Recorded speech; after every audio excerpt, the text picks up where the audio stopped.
Hello everybody, today, there is no opening gag whatsoever. There is actually no opening gag, I couldn't think of anything, and I thought it'd be funny if I didn't do one for once. Hooray!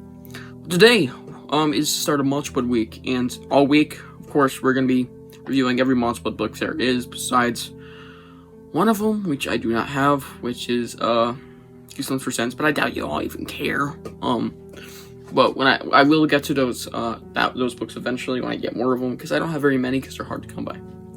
But yeah, we're just gonna be reviewing Monsterblood books all week, starting with Monsterblood. No kidding! Before we get into this, I want to say a few things. I will be gone as soon as Goosebumps starts. I am leaving the day before Goosebumps.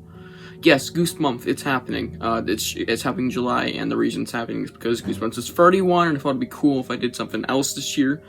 I thought it'd be cool if I did it every year, and there will be a video every single day of that month.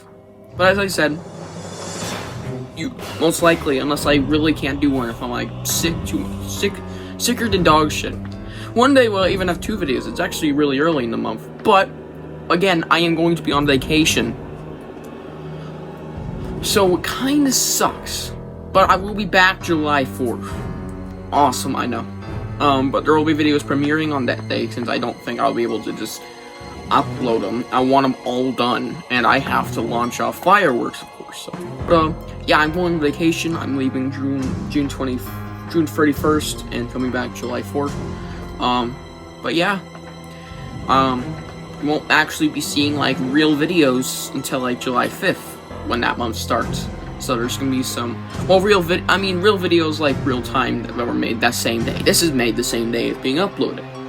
You know, this is like an hour before you even see it, an hour or 2. But yeah, because of editing.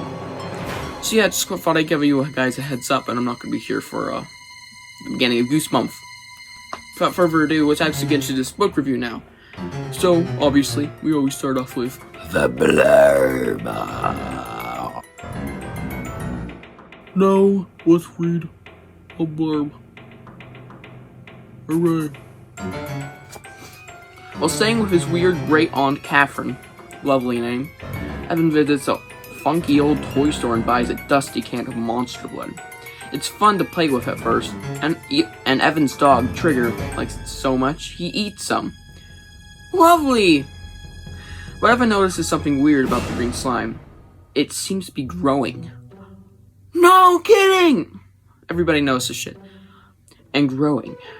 Okay, we get it. And growing, okay? And all of that okay. Has given Monsterblood a monstrous appetite. Okay. But yeah, that is the blurb of the book, and that's basically just describing what Monsterblood is and how the story starts, of course.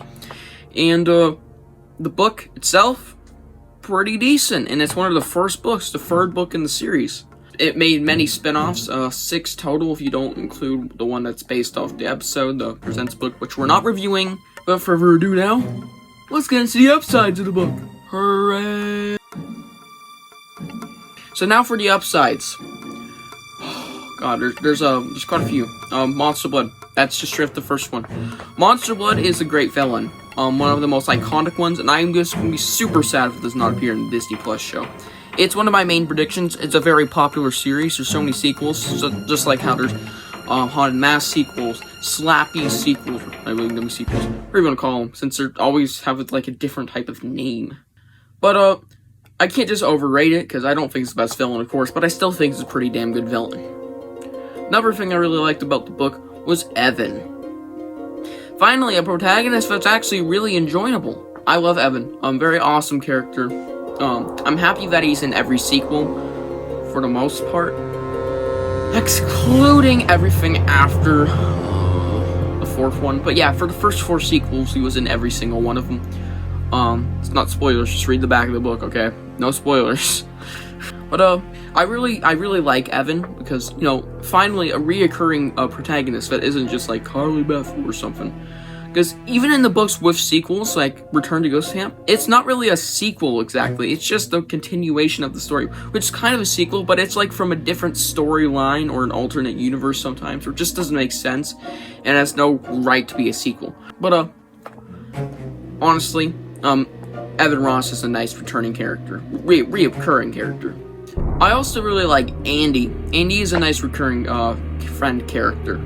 I think they're in Monster Blood 2. I can't remember if they're in Monster Blood 4. I think they were in 3. Anyways, I really do like Andy. They're an awesome character. Finally, the last upside. It's spooky. It's a decently spooky story with some nice twists and turns. Monster Blood itself makes the story, of course, creepy, which is in the upsides Monster Blood. But, I mean, the cover just sets the mood. What happened to the owner of the glasses? Everybody, what happened to him? That's him right there. He's in that. No kidding! Overall, the story is very, very spooky. Spooky indeed. But, yeah, overall, I like this, book for, its spookiness and its characters. But what did I not like this book for? Let's get into that. No! And now on to the downsides. There's only, like, one. I felt like, for most of the story, I felt like it was a little predictable at times. That's literally it for downsides. You could see some things coming. Of course, some twists and turns. There was definitely some really nice twists and turns in this book. But, I don't think all of them were that crazy. I mean, there was one in there I really like. I really like the ending. The third act of the book is amazing. But, there's some things that you could see coming from a mile away, like, I mean, some things you like, if you didn't read the description, you already know what he's gonna find, like, we're going to the toy store, like, he's gonna find that green slime, isn't he? Like, if you didn't read the back of the book, which I didn't originally, I had no idea he was gonna find it in a toy store. I mean, I watched the episode before I read any books. Not even kidding. I watched the TV show before I read any of the books. I watched the entire TV show before I even knew the books existed, because I'm a fucking idiot. Anyways.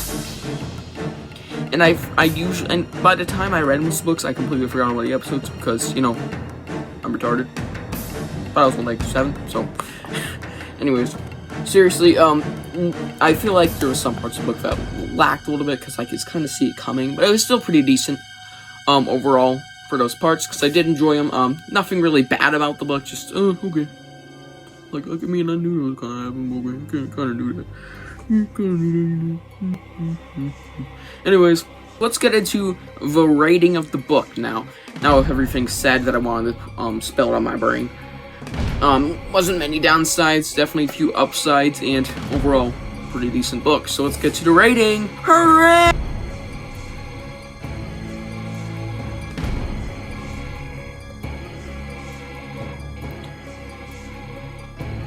I'm gonna give it a 9 out of 10. It was a decent start to the Monster Blood series. Not a lot of people like the Monster Blood series, but I mean, I can kind of see why it kind of gets repetitive sometimes. And yeah, but this is the first book, and it wasn't really repetitive since this is the first one. The second one really changed it. It's a game changer. Awesome. And I rarely see hate in that book, but I did see some hate on Reddit. I'm like, what? People hate that book? What? Yeah, recommend this book. Very nice book, and yeah, that has been the Goose Count. Yeah, the Goose Count. I'm making Dead Meat references. Anyways, see you guys in the next video tomorrow. If you have any video suggestions, leave them below. There's one really good one that I heard. I can't remember their username on top of the head, but yeah, so it's like, next week we'll be covering lost Goosebump merchandise. So, yeah, probably not the first video, probably not the last one either. Sometime next week. Anyways, yeah, it's been the Goose Count. See ya!